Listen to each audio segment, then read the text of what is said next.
Bab 536, Keturunan Kera Putih.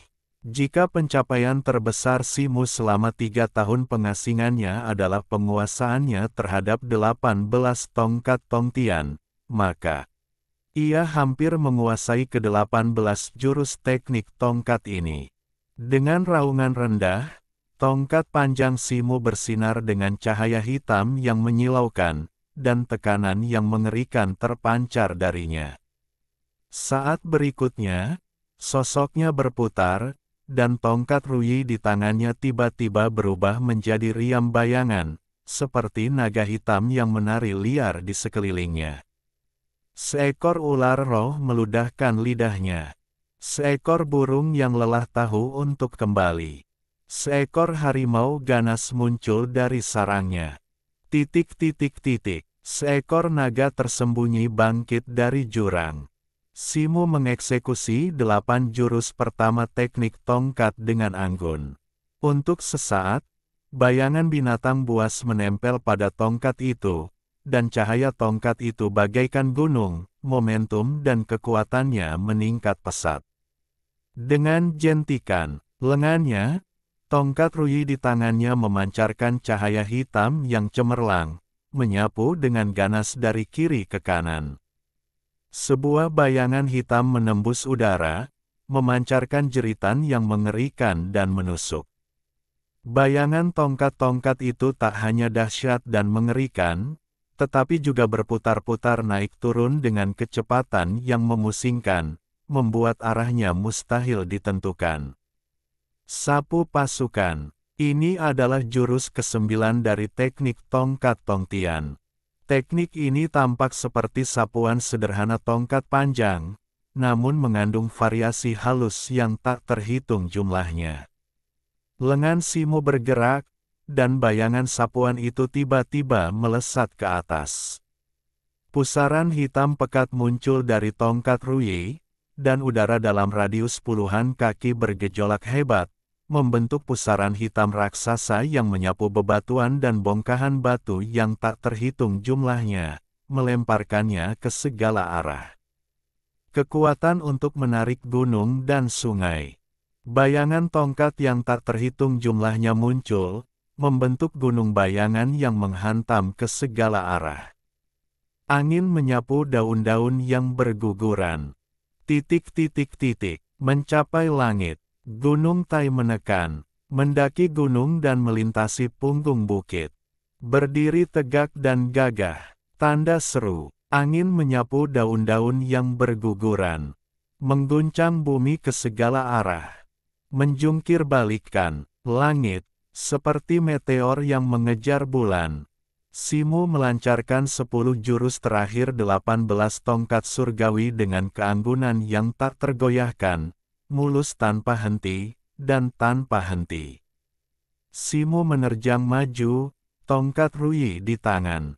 Gerakannya tampak lambat, tetapi bayangan samar terbentuk di sekelilingnya, bersama beberapa bayangan yang mengelilingi tongkat itu. Detik berikutnya, bayangan di sekitar Simu menyatu, dan bayangan tongkat itu pun saling tumpang tindih.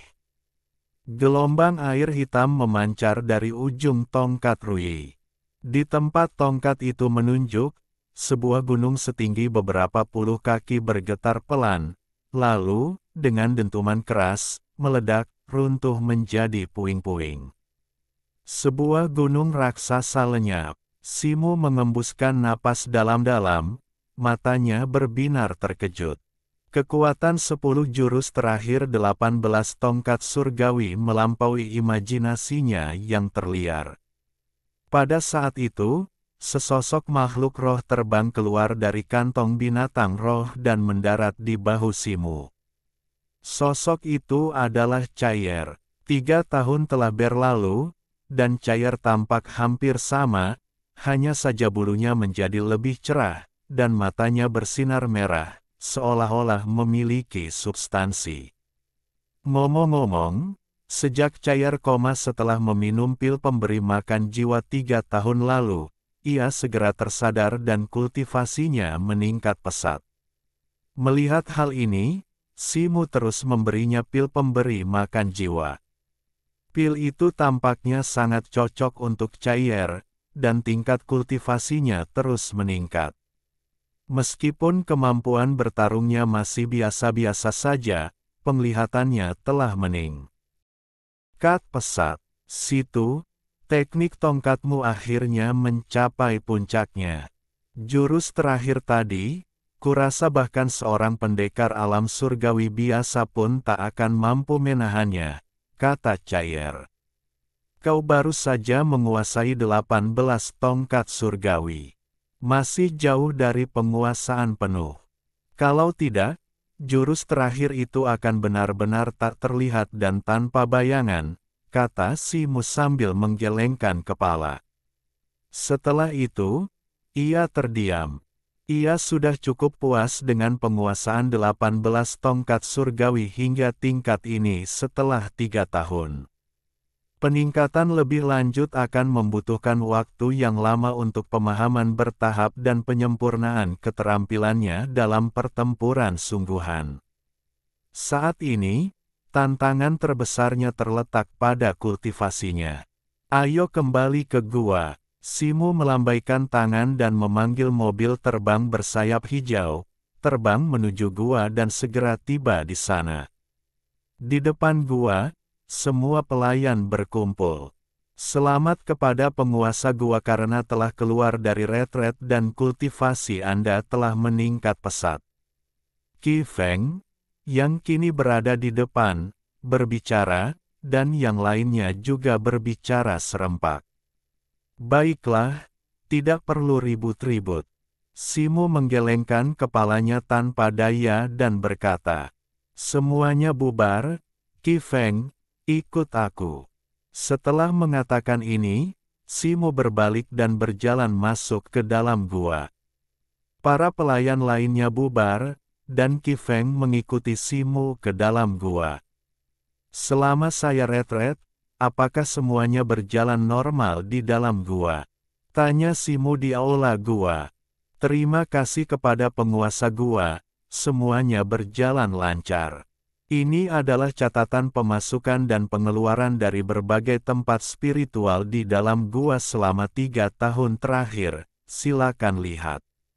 Qi Feng mengeluarkan selembar giok dengan kedua tangannya, ekspresinya penuh hormat. Simu mengambilnya, meliriknya sekilas, lalu menyimpan slip giok itu dan bertanya. Katakan padaku, apakah ada hal besar yang terjadi di sekte ini dalam beberapa tahun terakhir?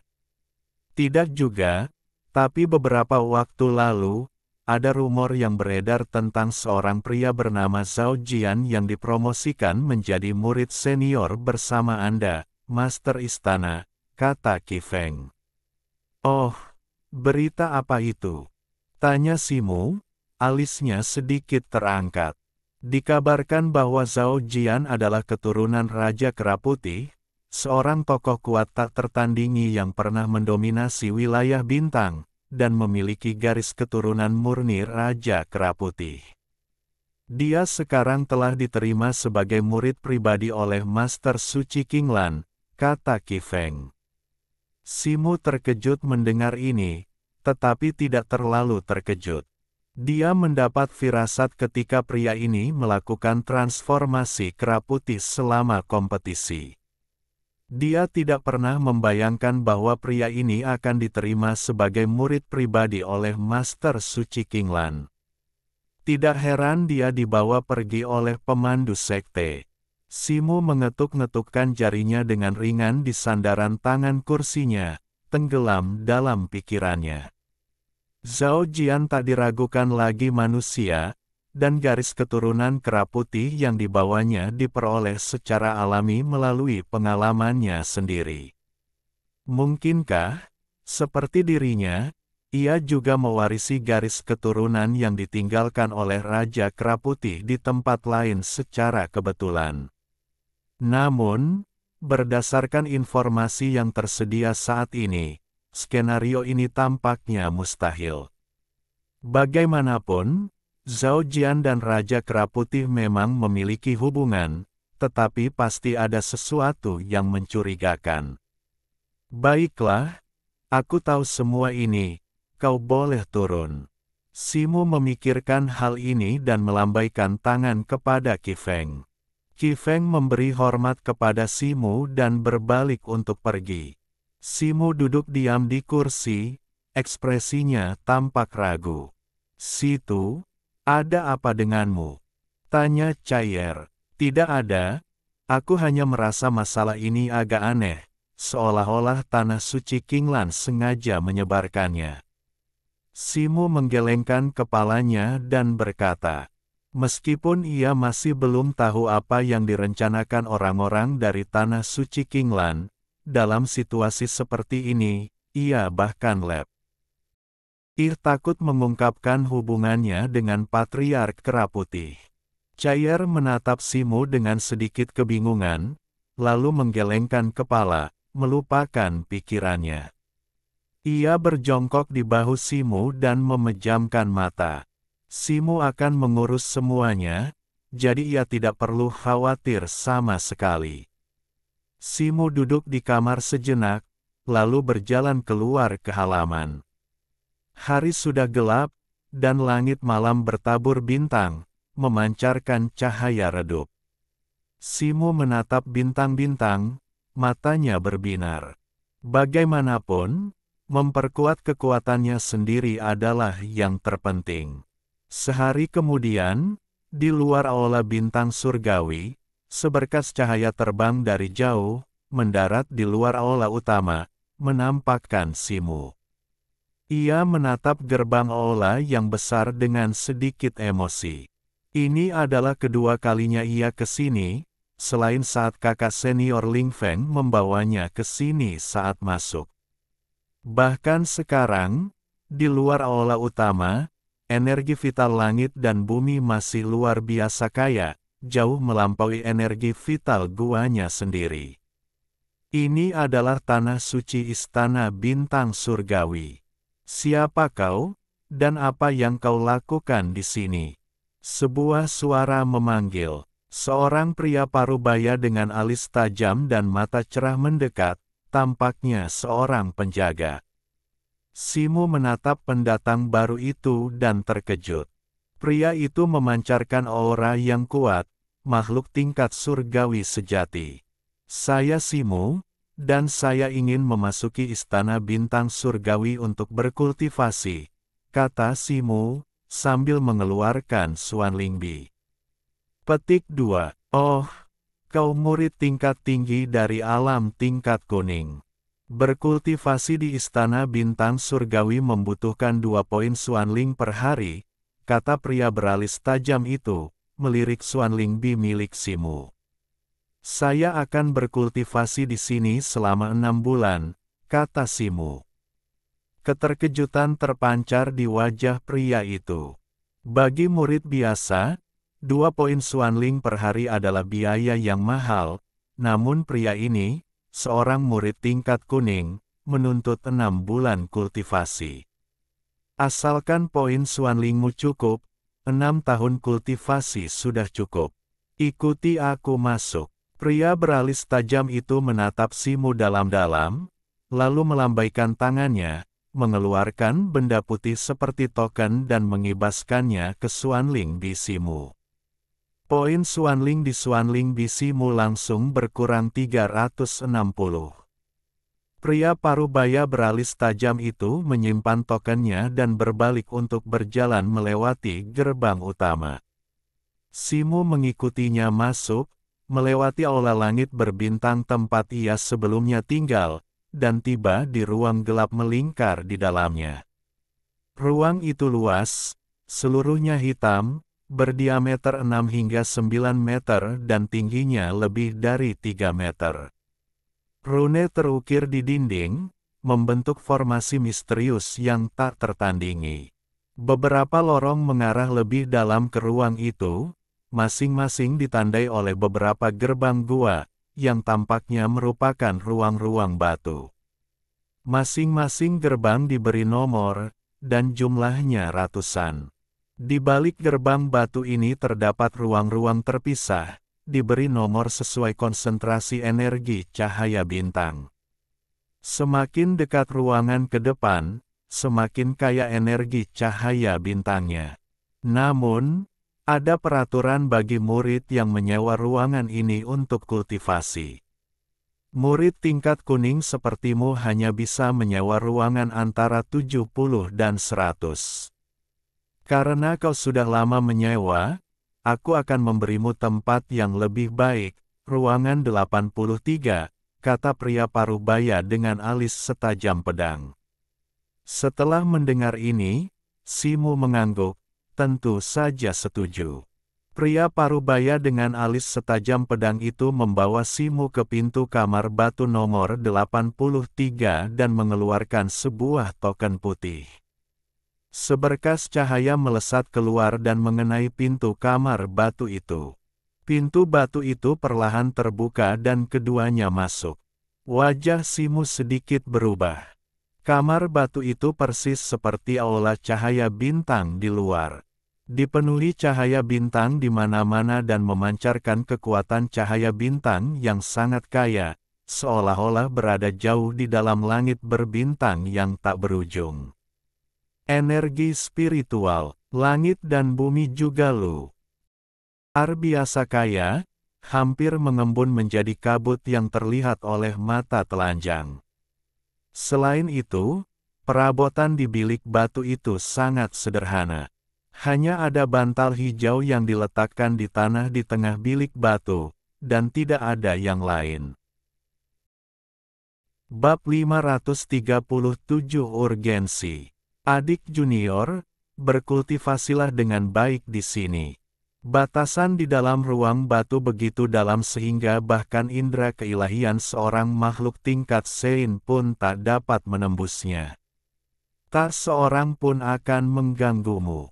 Terlebih lagi, ketika saatnya tiba, kau akan otomatis diteleportasi keluar, kata pria parubaya beralis pedang itu, lalu berbalik dan berjalan keluar. Simu sangat gembira mendengar ini. Ruang tertutup inilah yang ia butuhkan. Dengan bunyi klik di belakangnya, pintu batu perlahan tertutup. Ia melirik sekeliling ruang batu, perlahan berjalan ke tengah, dan duduk bersila. Di atas bantal, saat ia duduk, seluruh ruang batu tiba-tiba menjadi gelap gulita. Simu merasa seolah-olah berada di hamparan bintang yang luas, dihiasi bintang-bintang kecil, tersebar dari jauh dan dekat, jarang dan padat, tak terhitung jumlahnya. Ia mengembuskan napas pelan, lalu dengan lambaian tangannya, ia mengambil labu hijau berisi pil pembersih jiwa tulang, beserta beberapa bahan lain untuk membantunya menerobos, dan meletakkannya di hadapannya. Setelah menyelesaikan ini, ia memejamkan mata dan diam-diam mulai mempraktikkan sutra api kera merah. Detik berikutnya, titik-titik kecil cahaya bintang putih, yang ditarik terpisah dari bintang-bintang yang berkilauan di dekat maupun di jauh oleh suatu kekuatan misterius, mengalir tanpa henti ke arah Simu. Inilah kekuatan bintang-bintang. Menurut penjelasan Ling Feng sebelumnya, energi cahaya bintang yang terkandung di dalamnya merupakan energi kacau paling mendasar dari alam bintang, jauh lebih murni daripada energi primordial dunia luar. Bagai kunang-kunang di langit malam, titik-titik kecil cahaya putih ini melekat di tubuh Simu. Dalam sekejap, Simu diselimuti lautan cahaya bintang, seluruh tubuhnya bagaikan jubah putih berkilauan, memancarkan semburan cahaya di kegelapan.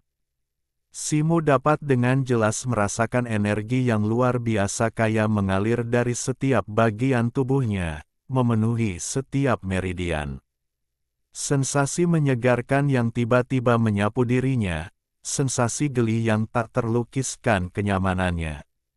Secara bertahap, energi bintang menyatu dengan Zenki Simu yang sudah ada, mengalir deras melalui urat dan pembuluh darahnya sebelum akhirnya menyatu ke istana kidantiannya. Dengan masuknya kekuatan bintang, Zenki mulai perlahan memadat dan memurnikan, menjadi sangat kental. Indra spiritual Simo mengamati dunia batinnya, dan ia langsung merasa sangat gembira. Seiring Zenki tumbuh semakin murni dan pekat, istana Zenki dan Meridian, yang dulunya dipenuhi Zenki, perlahan-lahan menjadi agak kosong.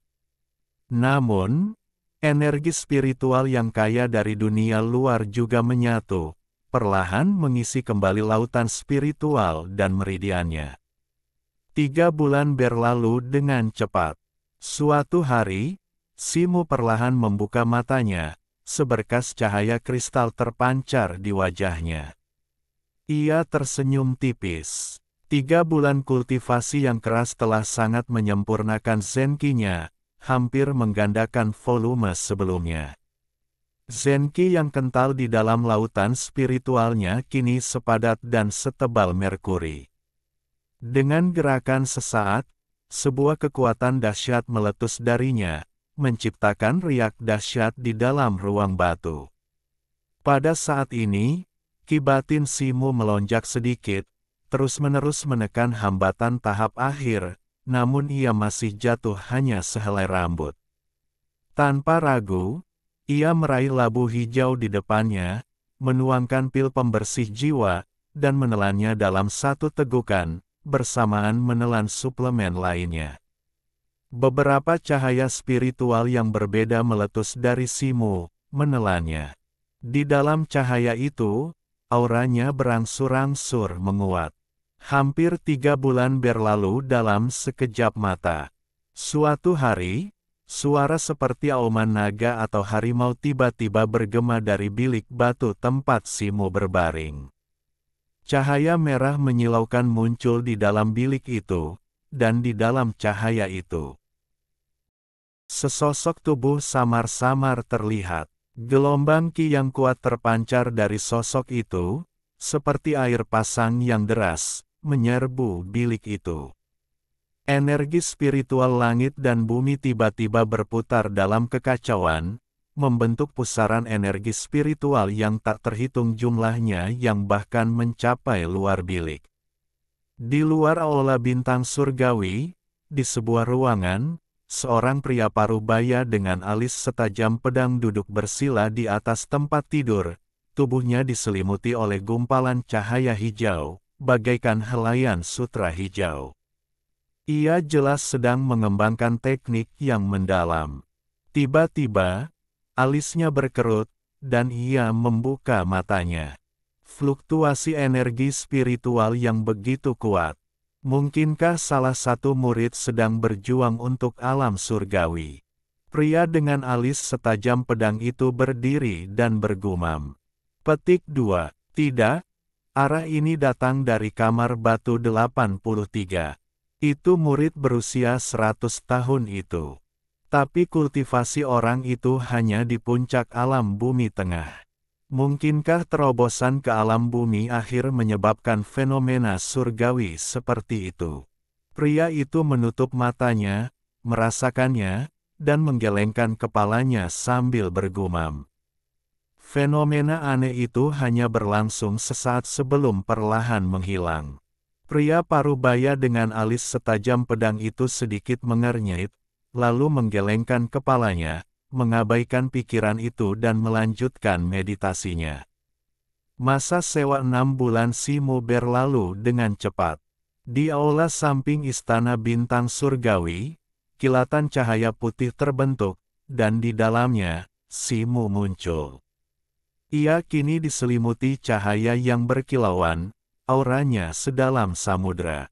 Hebatnya, ia berhasil menembus level ke-11 Sutra Api Kera Merah, maju ke tahap bumi akhir. Ia sebenarnya telah mencapai terobosan ini beberapa hari sebelumnya, tetapi sebelum masa sewanya berakhir, ia memutuskan untuk terus mengonsolidasikan kultivasinya. Energi spiritual istana bintang surgawi luar biasa kaya, dan kekuatan cahaya bintangnya yang luar biasa dapat digunakan untuk menyempurnakan Zenki-nya. Hanya dalam 7 atau 8 hari, kultivasi Simu telah sepenuhnya stabil, menghemat banyak tenaga. Simu tersenyum, jelas-jelas bersemangat, mengibaskan lengan bajunya dan keluar dari aula samping, segera tiba di pintu masuk istana bintang surgawi. Pria parubaya dengan alis setajam pedang, berdiri di dekat pintu masuk, melirik Simu saat melihatnya muncul. Simu mengangguk, lalu cahaya merah tua memancar dari tubuhnya, berubah menjadi seberkas cahaya merah tua, membubung tinggi di kejauhan.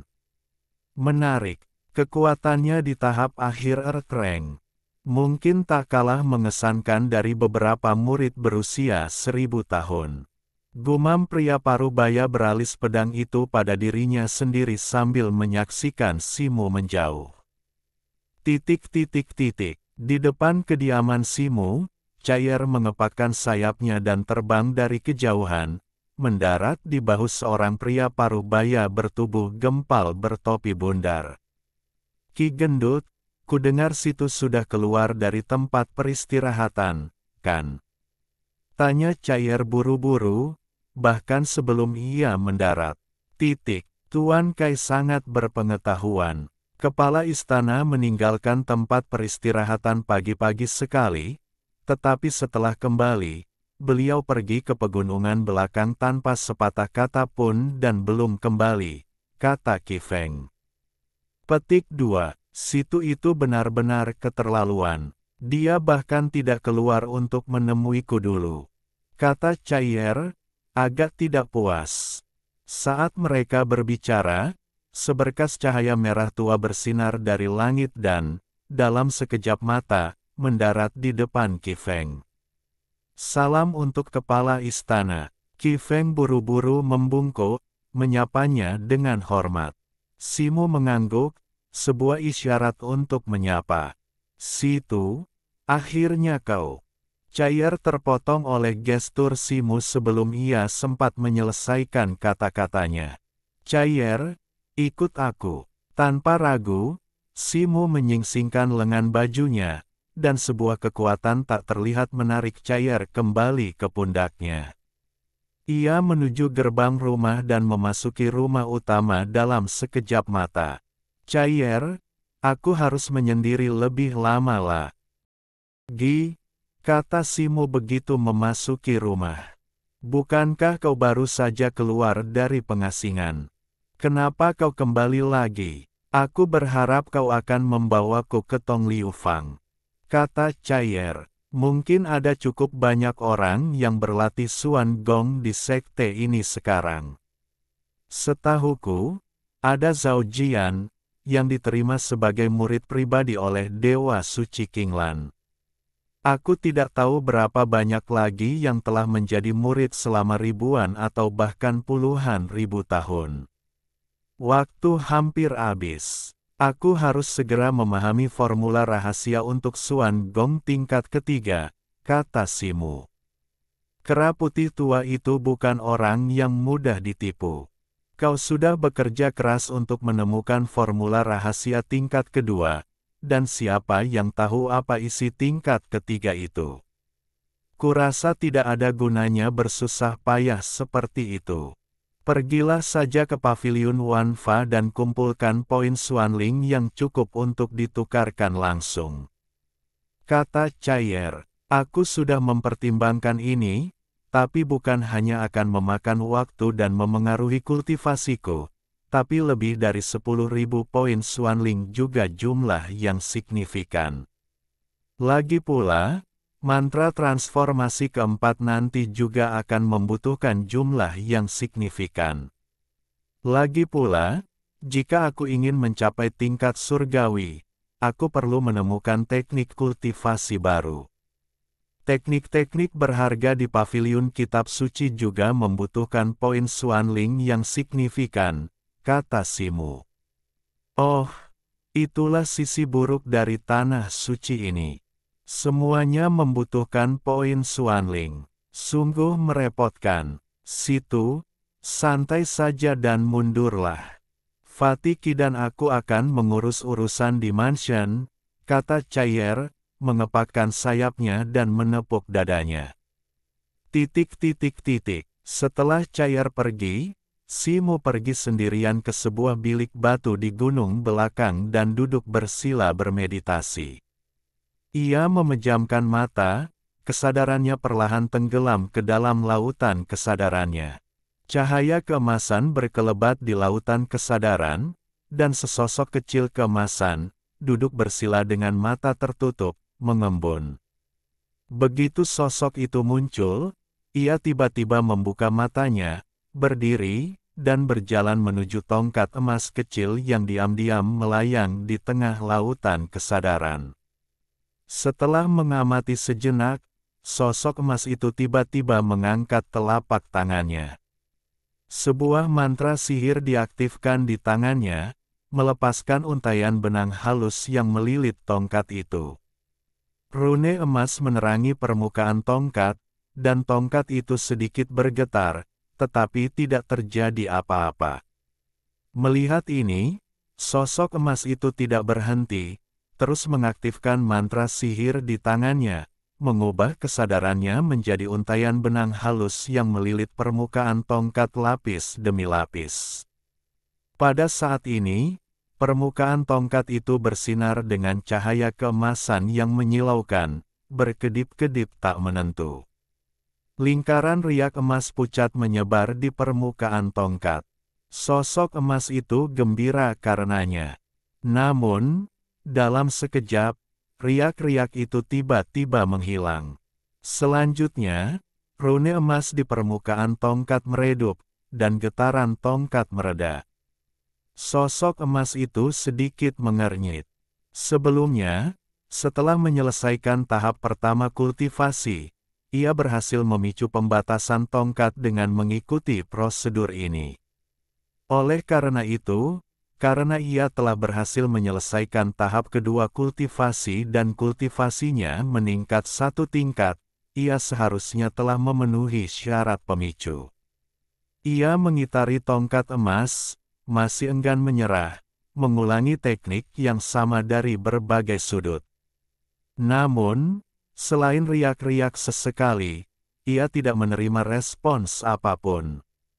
Setelah mempelajarinya selama 2 atau 3 jam, tanpa hasil apapun, sosok emas itu tampak putus asa.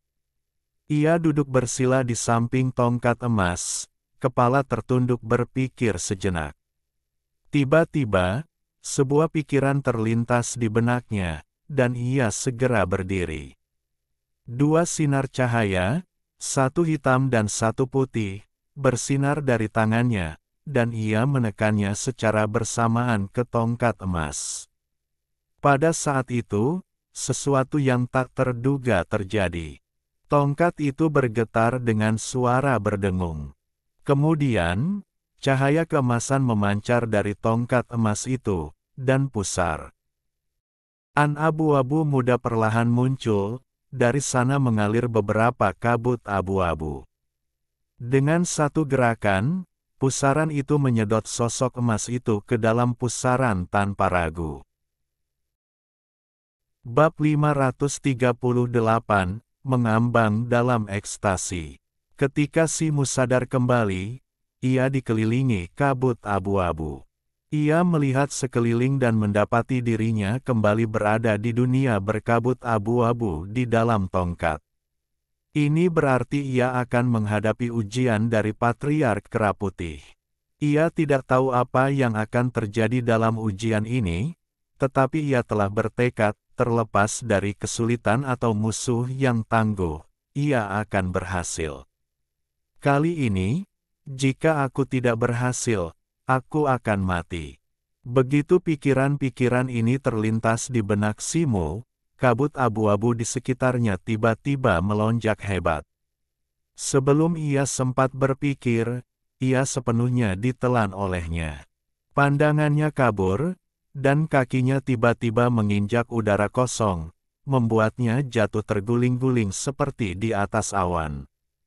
Sensasi ini halus, berlangsung lama, namun juga terasa hanya sesaat.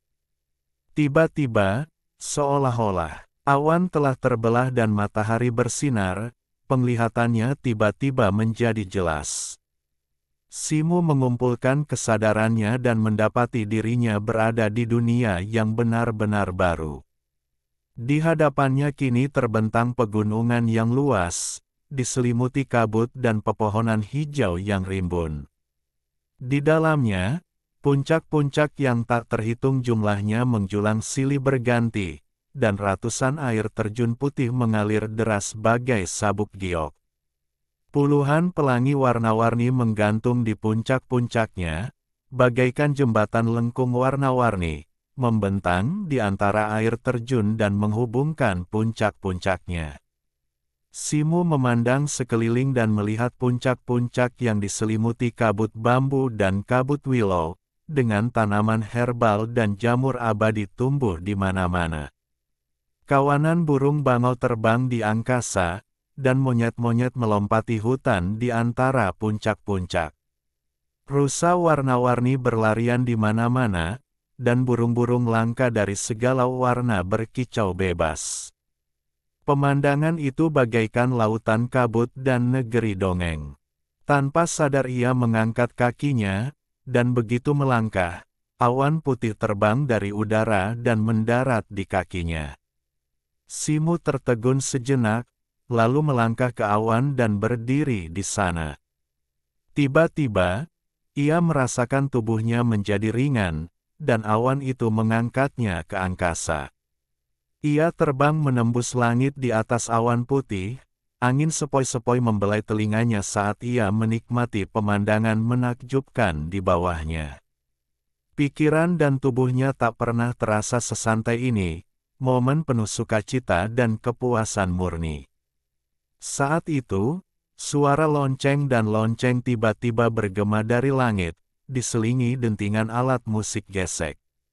Simo merasakan gelombang sukacita, dan dengan dorongan tiba-tiba, ia segera mengikuti suara itu. Ia mengikuti suara itu langsung ke atas, melewati beberapa lapisan awan. Di atas hamparan awan yang luas, ia melihat kompleks bangunan yang luas membentang bermil-mil.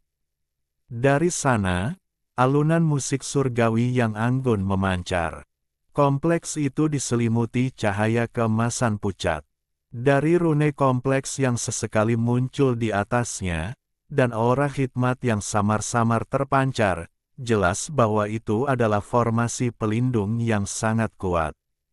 Simo terbang mendekat dan melihat dua pilar giok putih, setebal sekitar 3 meter dan tinggi lebih dari 100 meter, melingkari naga, berdiri di depan bangunan itu. Ia mendongak dan melihat sebuah plakat zamrud besar tergantung di antara dua pilar berbentuk naga. Terukir dua huruf kuno berkilauan emas di atasnya, Nanli.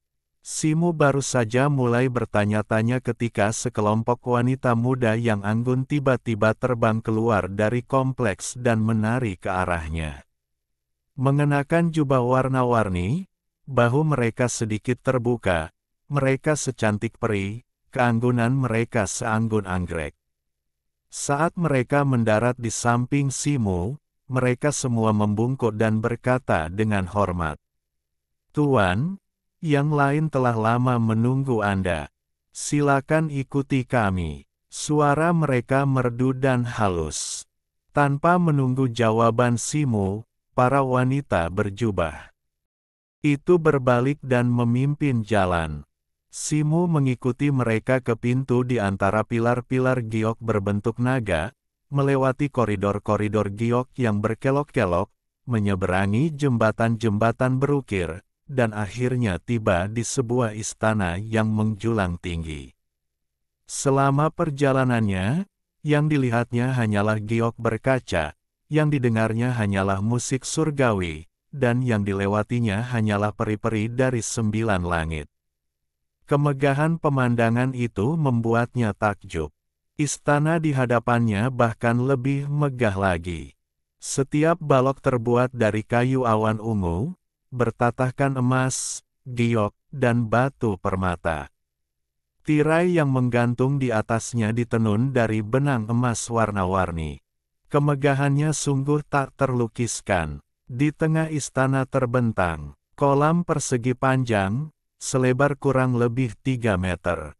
Jalan setapak giok selebar 2 meter membentang di tengahnya, dipenuhi bunga teratai dan akar teratai yang renyah. Di kedua sisi kolam terdapat lebih dari 10 pasang meja kayu ungu setinggi 6 meter, masing-masing berisi piring emas dan pot ungu, berisi nektar, buah-buahan surgawi, dan hidangan lesat.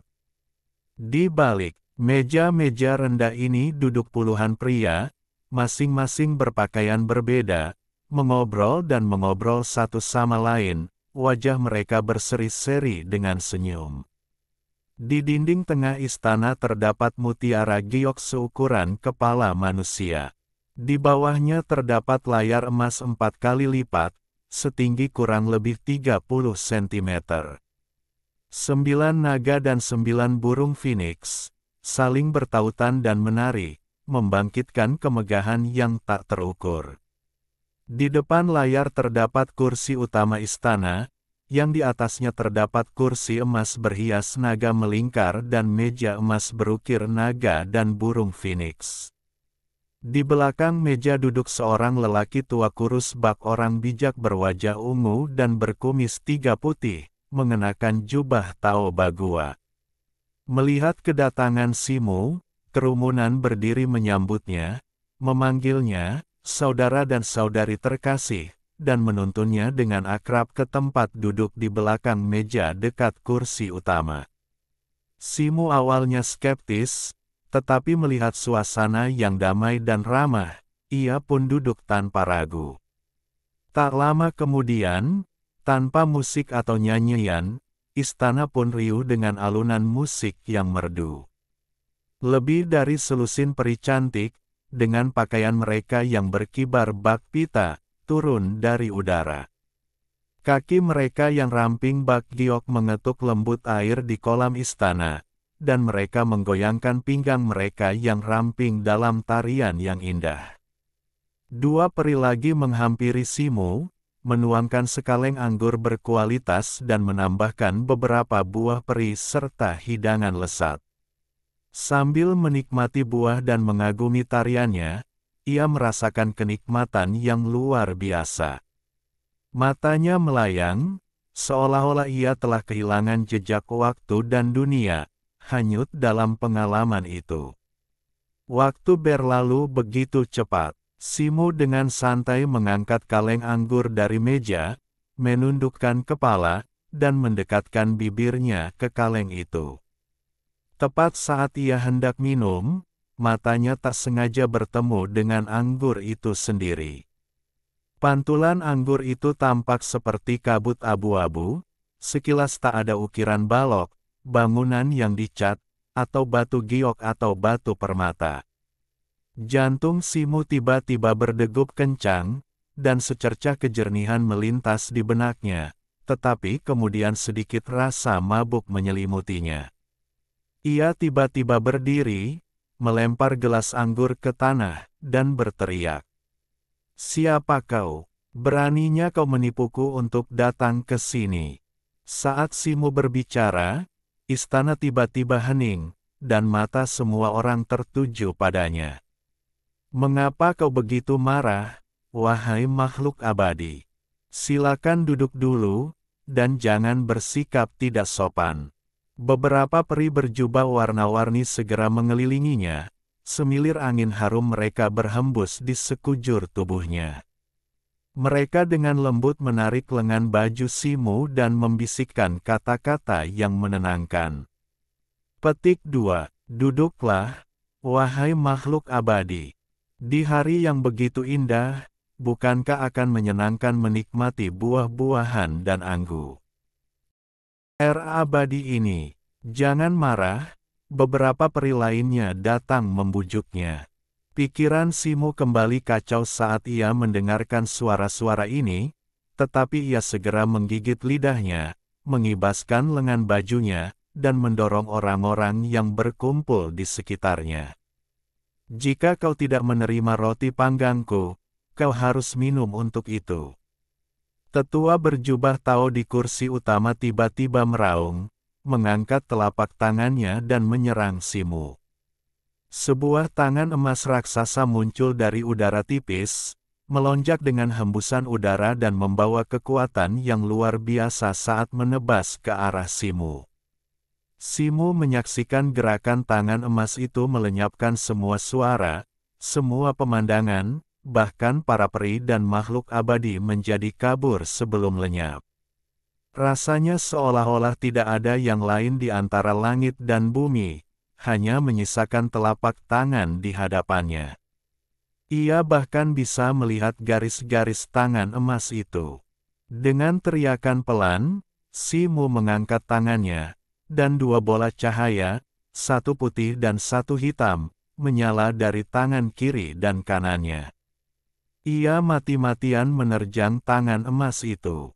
Namun, saat keduanya bersentuhan, Simu merasakan kekuatan yang luar biasa, seperti gelombang pasang. Ia merasa begitu tak berarti di hadapan telapak tangan raksasa ini, dan rasa tak berdaya menerpanya. Namun, perasaan itu hanya sesaat. Tiba-tiba, gelombang rasa sakit yang luar biasa menerpanya, membuatnya bahkan sulit bernapas. Ia merasakan darahnya mengalir deras ke seluruh tubuhnya, dan sesaat kemudian, ia kehilangan kesadaran. Ketika Simu tersadar, segala sesuatu di sekitarnya tiba-tiba lenyap, meninggalkannya kembali ke dunia kelabu dan kabur yang pernah ia tinggali sebelumnya. Apa itu? Apakah semua ini ilusi? Gumam Simu, terengah-engah. Ia berguling dan melihat sekeliling, linglung. Pemandangan halus itu begitu nyata, begitu indah, ia hampir tenggelam di dalamnya, tak mampu melepaskan diri. Ia begitu gembira sehingga jika ia membiarkannya berlanjut, ia takut tak akan pernah bangun, bahkan jika ia menginginkannya.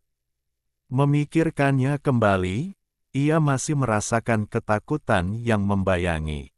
Saat ia melangkah beberapa langkah ke depan, kabut kelabu di sekelilingnya berputar dan menghilang lagi. Pemandangan berubah, dan ia tiba-tiba muncul di tanah yang luas dan redup, hamparan pasir kuning. Retakan besar terbuka di bumi, lava merah tua menyembur. Gemuruh, teriakan pembunuhan yang memekakkan telinga menggema di langit dan bumi, dan benturan energi magis yang dahsyat bergema seperti petir yang tak terhitung jumlahnya dari langit. Simu melihat sekeliling, terkejut. Ia kini muncul di sebuah planet kuning bumi yang luas, dikelilingi oleh iblis kera gunung yang tak terhitung jumlahnya dan kapal perang emas yang tak terhitung jumlahnya yang saling bertabrakan di langit. Di garis depan kera raksasa yang tak terhitung jumlahnya itu berdiri seekor kera raksasa besar bersirah emas, kera emas berkepala 3 dan berlengan 6 yang sama dari terakhir kali. Pemandangan ini familiar baginya, ia pernah mengalaminya sekali sebelumnya dalam mimpi ketika ia berteleportasi keluar dari bintang laut biru. Wajah Simu dipenuhi dengan keterkejutan dan kebingungan, bertanya-tanya mengapa ia ada di sana lagi. Bab 539, Bunuh. Bunuh, bunuh. Pada saat itu, gemuruh-gemuruh yang menggetarkan bumi menggema dari kejauhan. Kera berkepala 3, berlengan 6, dan bersirah emas itu mengayunkan tinjunya, membelah sebuah kapal perang emas menjadi 2 karena tak mampu menghindari serangan. Kedua bagian kapal perang itu meledak, memancarkan cahaya keemasan bak matahari terbit, dan prajurit-prajurit sirah yang tak terhitung jumlahnya berjatuhan darinya.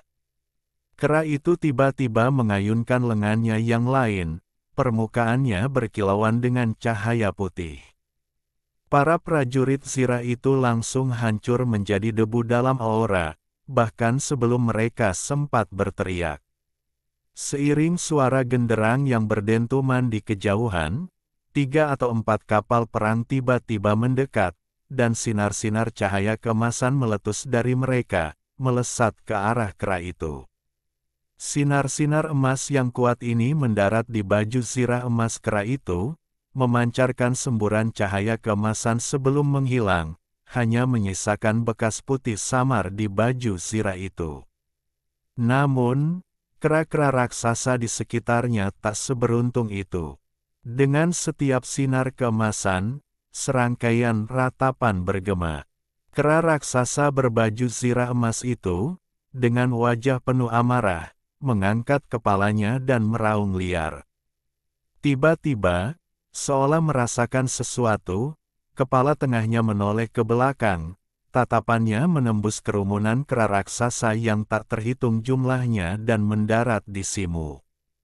Wajah Simu berubah drastis, tubuhnya tiba-tiba terbakar seolah dilalap api.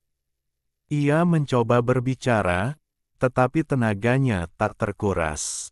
Pada saat itu, kepala tengahnya tiba-tiba berbicara. Simu merasakan panasnya tiba-tiba mereda, tetapi kemudian ia terkejut karena tidak dapat mendengar apapun lagi. Sebelum ia sempat bereaksi, wujud kera raksasa berbaju zirah emas itu tiba-tiba menjadi kabur. Lebih jauh lagi, gemuruh pertempuran dan medan perang yang berdarah dan sengit di sekitarnya juga memudar.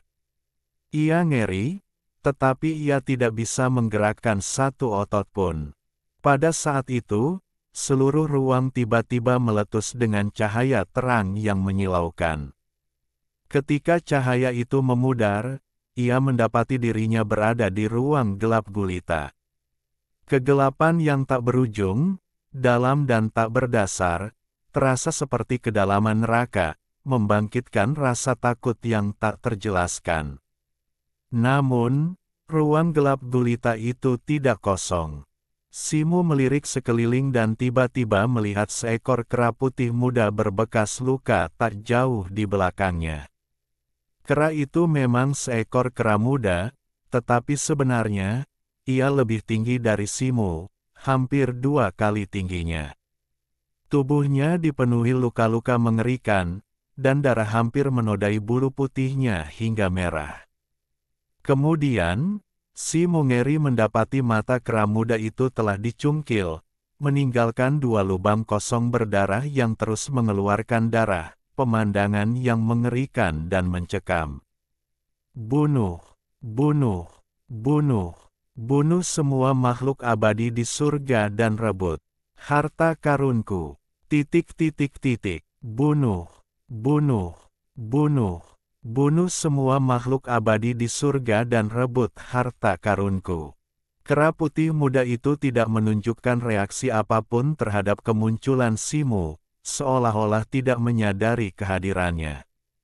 Ia hanya menghadap ke depan, mengulang 2 kata ini berulang-ulang, setiap kata diwarnai dengan kebencian yang tak berujung. Simu menatap kera putih muda itu dengan linglung, sebelum akhirnya kembali tenang untuk beberapa saat.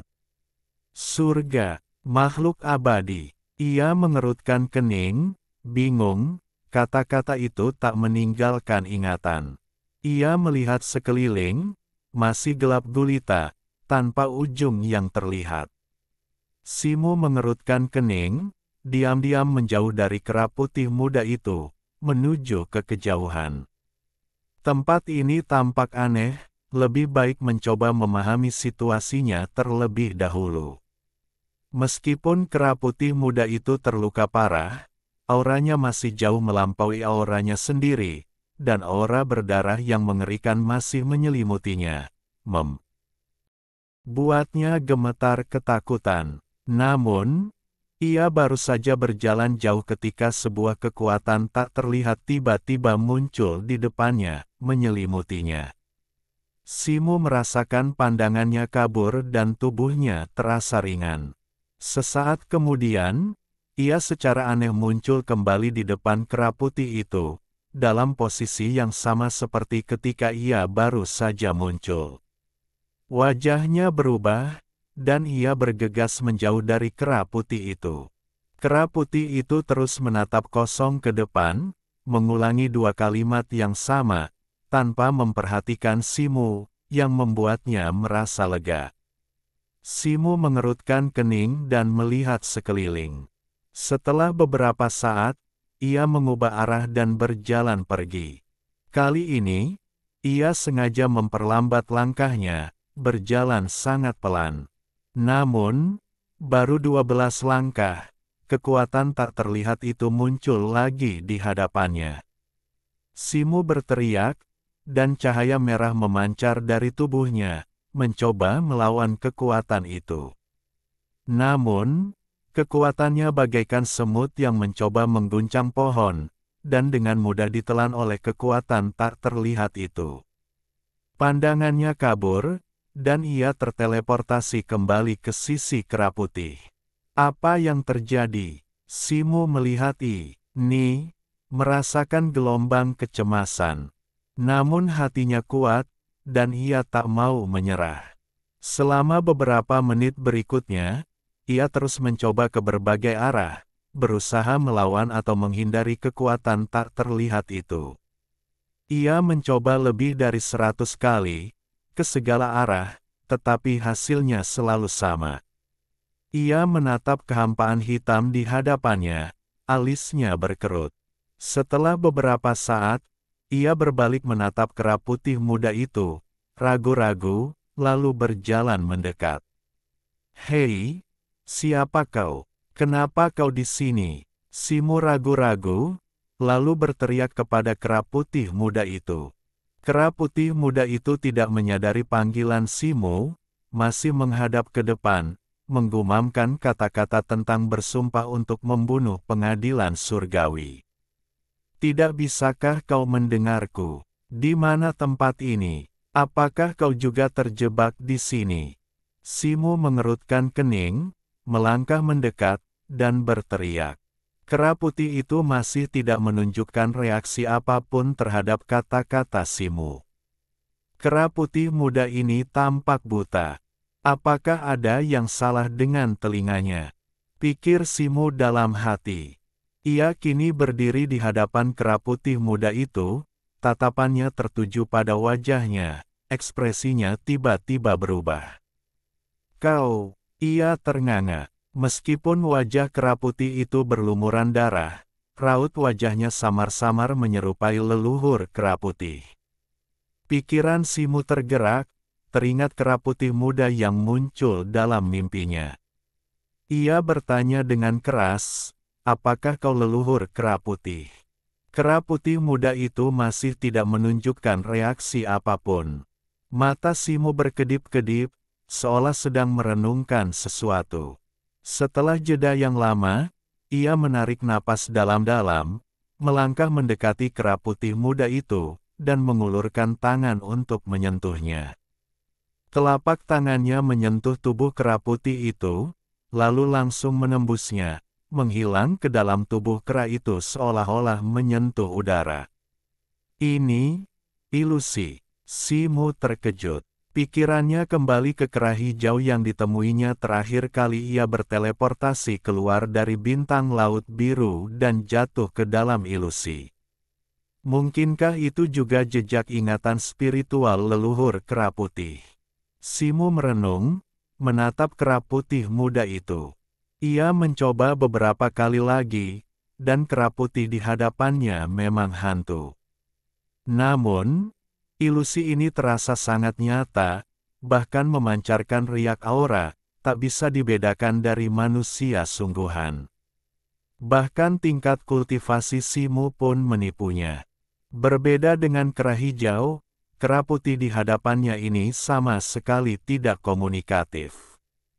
Simu mencoba berkali-kali, bahkan merapal mantra, tetapi kera itu tetap tidak responsif. Melihat ini, Simu tak kuasa menahan senyum getir, menatap ruang hitam di sekitarnya. Meskipun terjebak dalam ilusi, pemahamannya tentang waktu masih belum pasti, tetapi perhitungan kasar menunjukkan ia telah berada di sana setidaknya selama 7 atau 8 hari, dan masih belum menemukan jalan keluar. Ia sempat berpikir kera putih itu mungkin menyimpan petunjuk penting, tetapi kini tampaknya sia-sia. Ia tetap diam, mencari tempat duduk bersila, dan memejamkan mata. Satu-satunya suara yang bergema di ruang hitam itu adalah suara kera putih. Setelah beberapa saat, Simu tiba-tiba berdiri. Aku sungguh tak percaya Simu, tak bisa meninggalkan tempat ini. Teriaknya, cahaya merah menyala menyambar di belakangnya, dan sepasang sayap berapi pun tumbuh. Ia berubah menjadi seberkas cahaya merah menyala, melesat ke kejauhan. Ia belum pernah mencoba melarikan diri dengan mengandalkan kecepatan sebelumnya. Dengan kecepatannya saat ini, lebih dari 3 meter tertutup dalam sekejap mata. Kekuatan tak terlihat itu muncul kembali, menyelimuti Simu. Pandangan Simu kabur, dan ia muncul kembali di samping kera putih itu. Ia mendengus dingin, lalu melesat ke kejauhan sekali lagi. 3 bulan berlalu dalam sekejap mata. Selama waktu ini, ia menggunakan segala cara yang ia bisa, mengerahkan segala cara untuk melarikan diri, tetapi sekeras apapun ia berusaha, ia tak bisa lebih dari 15 meter dari sekitar kera putih itu. Begitu ia meninggalkan jarak ini, kekuatan tak terlihat yang aneh dan misterius itu akan muncul dan memindahkannya kembali. Simu mencoba segala cara, bahkan mencoba membuat susunan magis untuk melawan kekuatan tak terlihat itu, tetapi sia-sia. Setelah 3 bulan berusaha, kesabaran Simu perlahan mencapai batasnya. Sialan, ia menatap ruang kosong di hadapannya, ekspresinya panik, dan tiba-tiba meraung murka. Bunuh, bunuh, bunuh, bunuh semua makhluk abadi di surga dan rebut harta karunku. Suara kera putih itu masih bergema di angkasa.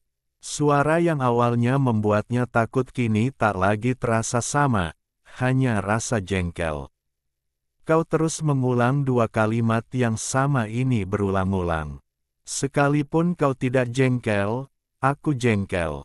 Simu melirik kera putih itu dan berkata dengan tidak sabar.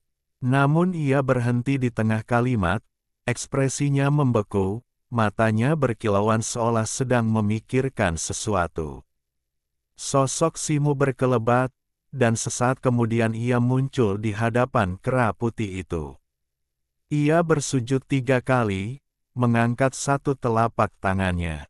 Leluhur kera putih, aku, Simu, dengan ini bersumpah untuk mewarisi warisanmu. Jika kultivasiku berhasil, aku akan memenuhi keinginan terakhirmu dan membantai semua makhluk abadi di surga. Aku tidak akan pernah menyesalinya. Seru Simu lantang. Saat Simu berbicara, gumaman kera putih itu tiba-tiba berhenti. Kemudian, ia mendongakkan kepalanya dan tertawa terbahak-bahak. Tawanya begitu riuh, seolah beban berat telah terangkat. Simu sangat gembira, tahu tebakannya benar. Kera putih itu tertawa 3 kali, tubuhnya tiba-tiba berkobar dengan api merah darah, lalu berubah menjadi seberkas cahaya darah yang menyatu dengan dahi Simu dan memasuki lautan kesadarannya. Cahaya darah itu bergerak secepat kilat, membuat Simu tak sempat bereaksi, membuatnya tertegun. Bab 540, Amarah Membunuh. Saat cahaya darah memasuki lautan kesadaran Simu, cahaya itu langsung terbelah 2. Seberkas cahaya darah mengalir di tubuh Simu, tenggelam dengan kecepatan luar biasa ke dalam tongkat pembalik langit di dalam lautan spiritualnya. Permukaan tongkat itu bersinar dengan cahaya keemasan yang cemerlang, dan rune berwarna darah yang tak terhitung jumlahnya muncul, berputar-putar di sekitarnya. Ini adalah rune perjanjian darah.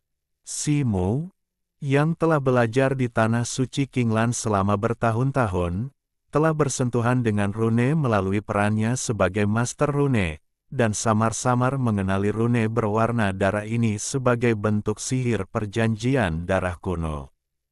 Rune berwarna darah yang tak terhitung jumlahnya dengan cepat menyatu ke dalam tongkat pembalik langit, dan Simu langsung merasakan koneksi yang lebih kuat dengannya, merasa sangat gembira.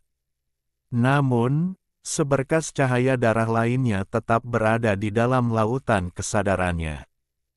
Tiba-tiba, cahaya itu meledak, berubah menjadi karakter yang tak terhitung jumlahnya. Namun, kali ini, karakter-karakter ini bukanlah rune perjanjian darah, melainkan teks kuno, yang membentuk mantra mendalam untuk teknik kultivasi yang mendalam. Kata-kata itu hanya muncul beberapa tarikan napas sebelum menghilang tanpa jejak. Simu hanya melihatnya sekilas, jantungnya berdebar kencang karena terkejut, wajahnya dipenuhi kecemasan. Ia hendak menjelajahi lautan kesadarannya, ketika ruang hitam di sekitarnya tiba-tiba beriak hebat dan hancur berkeping-keping. Cahaya yang kuat memenuhi mata Simu, menyebabkan rasa sakit yang menyengat hingga mustahil untuk membukanya. Sesaat kemudian, Simu perlahan terbangun. Ketika ia membuka matanya, raut wajah gembira terpancar di wajahnya. Ia kini telah lolos dari ilusi dan kembali ke realitas gua. Pada saat yang sama, di alam mayat hidup, 5 bulan berwarna merah darah menggantung tinggi di langit yang redup, memancarkan cahaya merah tua dingin yang memancarkan rona merah darah pada puncak yang menjulang tinggi di bawahnya. Di puncak yang menjulang tinggi itu, sesosok ramping berbalut baju zirah perak berdiri sendirian, menantang angin gunung yang menderu. Di belakang mereka, jubah seputih salju berkibar tertiup angin, berdesir di udara. Angin pegunungan berhembus kencang, mengangkat rambut gelapnya, menampakkan wajah tanpa celah. Di antara alisnya, sebuah tanda spiritual berbentuk teratai hitam tampak menonjol, memancarkan pesona yang mempesona dan memikat. Wanita yang memukau ini adalah Yan Luo. Tatapannya, sedingin malam, menembus kabut tebal lereng gunung, memancar langsung ke dataran luas di bawah puncak yang menjulang tinggi. Di dataran itu, yang diwarnai merah darah oleh cahaya bulan, 2 pasukan mayat membusuk meraung tanpa suara saat mereka menyerang. Memimpin barisan depan pasukan di dekat sisi Yan Luo adalah 2 kerangka, 1 tinggi, 1 pendek, 1 hitam. Kerangka hitam itu mengenakan baju zirah hitam, menyembunyikan dada, perut, dan anggota tubuhnya. Tulang dan tengkorak yang terekspos bersinar dengan cahaya sebening kristal. Itu adalah Wu Ye, yang dibangkitkan oleh Yan Luo dengan secerca energi mayat berusia 10.000 tahun. Pada saat itu, ia menghunus bilah tulang hitam pekat yang panjang, melesat maju mundur menembus pasukan besar itu seolah tak tersentuh. Dalam sekejap mata, ia telah mencacah beberapa mayat yang mendekat menjadi tumpukan daging yang tercabik-cabik. Kerangka putih bening itu, tulang-tulangnya berkilauan dengan kejernihan kristal, tak lain adalah roh belati. Setelah benar-benar musnah, entah bagaimana ia telah dibangkitkan oleh Yan Luo. Roh belati itu, menggenggam 2 bilah tulang kristal, menjulang dan bergeser, terus-menerus berkelebat di medan perang. Dengan setiap kilatan, tengkorak makhluk mayat hidup itu hancur, api jiwanya menghilang menjadi bintik-bintik cahaya kecil. Di luar keduanya, Puluhan kerangka kristal dan emas memimpin serangan, masing-masing memancarkan aura yang kuat, masing-masing memiliki alam yang tidak kalah dengan pangkat bumi tengah. Di sekitar selusin kerangka ini terdapat hampir 100 binatang kerangka raksasa, terutama harimau dan macan tutul, diselingi beberapa mamut dan burung kerangka, semuanya memiliki aura status bumi awal. Jauh di belakang mereka terdapat puluhan ribu prajurit kerangka, sebuah massa hitam yang besar. Menghunus tombak tulang, mereka menyerang dengan langkah terukur, tampak luar biasa tangguh. Bertabrakan dengan pasukan besar ini adalah gerombolan mayat hidup yang hampir seluruhnya terdiri dari mayat-mayat yang membusuk. Memimpin serangan itu adalah zombie raksasa berkulit hijau, tingginya lebih dari 3 meter. Matanya seperti lonceng tembaga, dan 2 taring putih terpampang di sudut bibirnya yang menonjol.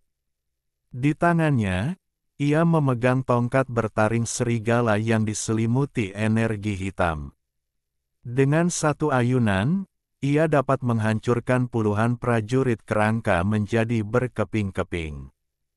Di belakangnya tergeletak puluhan ribu mayat yang membusuk, termasuk mayat-mayat binatang buas yang sangat besar seperti harimau dan gajah. Tanpa terkecuali, mayat-mayat yang membusuk ini dipenuhi borok, luka-luka mereka meneteskan nanah hijau berbau busuk. Begitu kedua belah pihak bertikai, kebuntuan pun terjadi. Kedua belah pihak terlibat dalam pertempuran brutal dan berliku-liku, kerangka-kerangka yang tak terhitung jumlahnya hancur menjadi debu, zombie yang tak terhitung jumlahnya tercabik-cabik.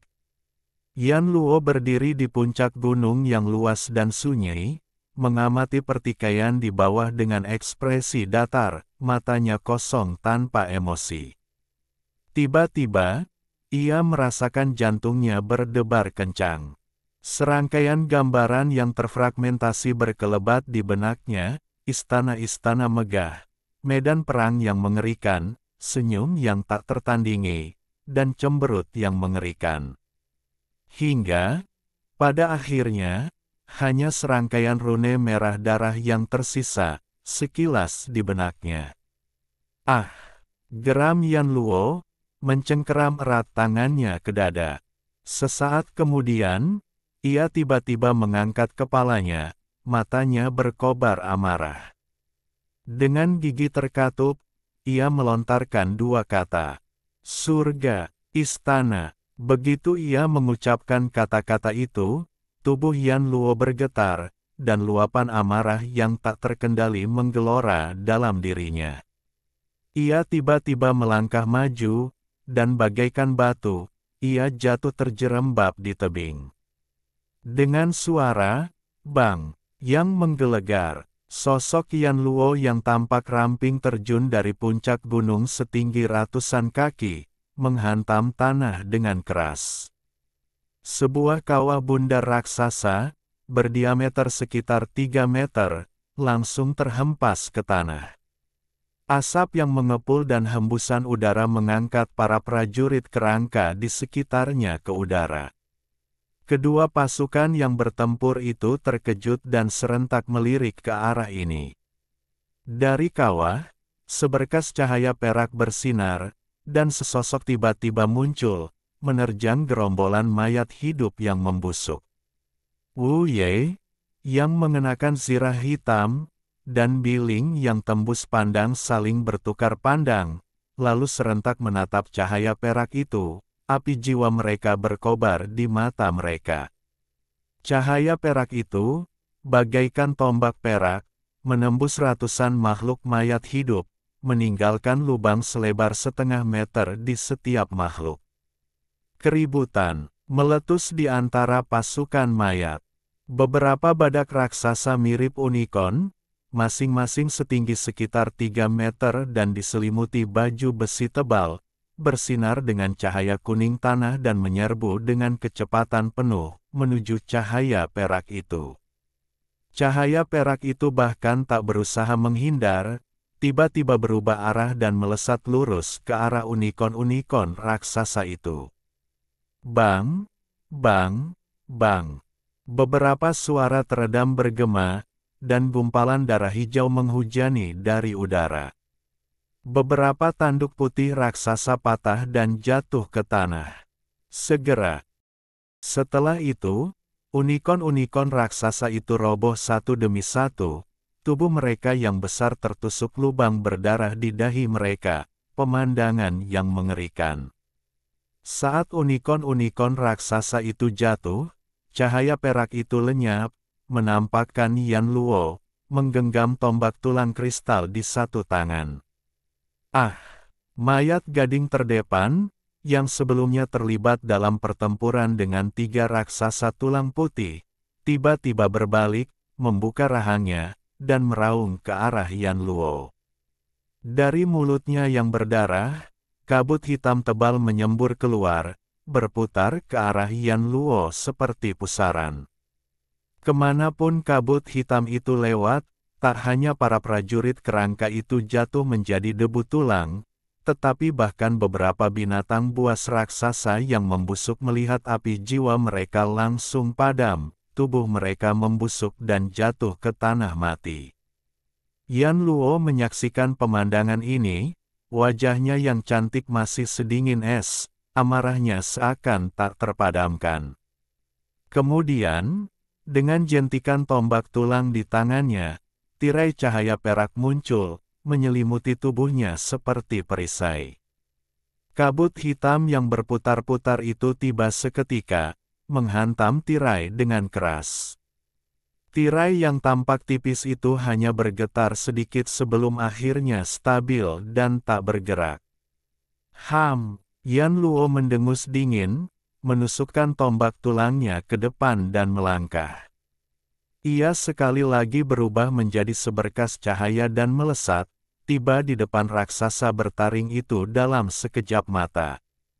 Mayat gading itu terkejut, tubuhnya gemetar saat kabut hitam tebal menyembur dari permukaannya. Sambil menggenggam gada taring serigala hitamnya, ia menyerang Yan Luo. Pada saat itu, tubuh Yan Luo tiba-tiba bersinar terang, dan kecepatannya berlipat ganda. Tombak tulang di tangannya berkilauan dengan cahaya perak, dan dengan desisan, tombak itu langsung menembus gada taring serigala, menembus mayat gading itu. Sebelum mayat gading itu sempat berteriak, kilatan darah memancar dari lehernya, dan seluruh kepalanya meledak, menyemburkan darah hijau yang tak terhitung jumlahnya bagai hujan. Setelah mayat gading setinggi lebih dari 3 meter itu roboh ke tanah, Yan Luo tidak mundur, melainkan langsung menyerbu ke belakang pasukan mayat hidup. Begitu mendarat, lebih dari 10.000 mayat hidup busuk menyerbu ke arahnya. Melihat ini, Wu Ye, yang masih berada di persimpangan formasi pertempuran, tiba-tiba merasakan kilatan cahaya hitam di bawah kakinya. Sosoknya kabur saat ia melesat ke arah itu. Roh belati itu juga bersinar terang sebelum menghilang. Namun, menghadapi kepungan lebih dari 10.000 roh mayat hidup busuk, ekspresi Yan Luo tetap tak tergerak. Mati! Ia tiba-tiba mengangkat kepalanya ke langit, meraung murka. Sirahnya berdesir tanpa jejak angin, dan ratusan cahaya perak yang hampir transparan meletus dari tubuhnya, menyebar keluar. Bersamaan dengan cahaya perak yang hampir transparan itu, auranya langsung menyebar, dan tekanan yang tak terlukiskan menyapu ke segala arah. Merasakan tekanan ini, Wu Ye, yang sedang mendekat dengan cepat, tiba-tiba membeku dan berhenti di tengah jalan. Tak jauh di belakangnya, gelombang energi melonjak, dan roh belati perlahan muncul. Kemanapun cahaya perak itu lewat, api jiwa di rongga mata roh-roh mayat hidup yang membusuk itu menghilang dengan sentuhan sekecil apapun, berubah menjadi titik-titik kecil berbentuk bintang yang kemudian menghilang. Namun, Di kejauhan, roh-roh mayat hidup yang membusuk itu masih bergegas tanpa rasa takut ke arah sini, bagaikan air pasang, tak berujung. Dalam sekejap, Yan Luo dikelilingi oleh tumpukan mayat busuk berbau busuk berbagai ukuran, seperti bukit-bukit kecil, mengelilinginya di tengah.